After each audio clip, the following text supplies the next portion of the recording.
శ్రీ గురుభ్యో నమ. శివాలయం యూట్యూబ్ ఛానల్ వీక్షిస్తున్నటువంటి భక్త ప్రేక్షక మహాశయులారా, కొన్ని పురాణాల ప్రకారము ఈ ఆషాఢ మాసములోనే సుబ్రహ్మణ్యేశ్వర స్వామి యొక్క ఆవిర్భావం కూడా జరిగిందని చెప్పడం జరిగింది. ఈ రోజున మనము చేయవలసినది, ఆ రోజు సుబ్రహ్మణ్యేశ్వర స్వామి వారిని దర్శించుకున్న, ఆయన అభిషేకించుకున్న, ఆయన యొక్క పరిపూర్ణమైనటువంటి అనుగ్రహానికి మనము పాత్రులవుతాము.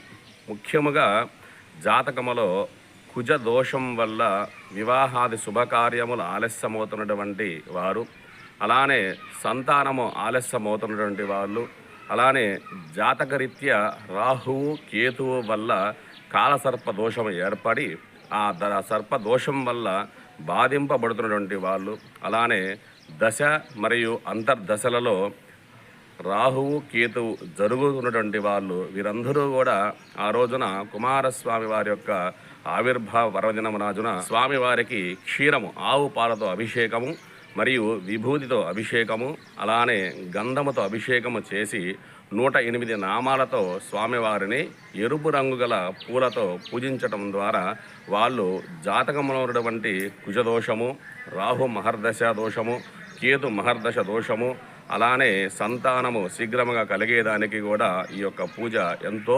ఉపయోగపడుతుందన్నమాట.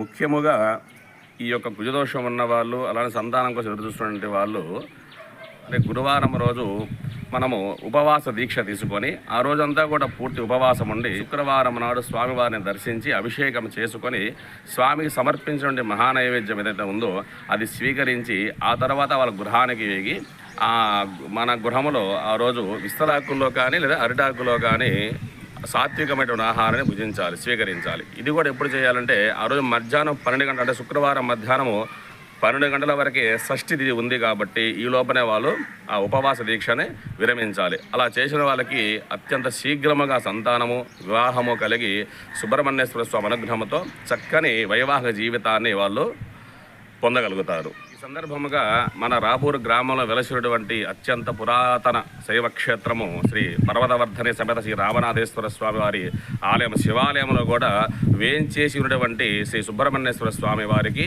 ఆయనకి ఇష్టమైనటువంటి సంఖ్య 6 కాబట్టి ఆ 6 లీటర్ల ఆవు పాలతో స్వామివారికి ఆ రోజు విశేషమైన అభిషేక కార్యక్రమం కూడా ఉంటుంది. కాబట్టి 50 మంది భక్తులు కూడా స్వామివారిని దర్శించి ఆ అభిషేక మహోత్సవంలో పాల్గొని స్వామివారి అనుగ్రహాన్ని అందరూ కూడా పొందగలరని కోరుకుంటున్నాము. సర్వే జనా సుఖినో భవంతు, లోకా సమస్తం సుజనా భవంతు.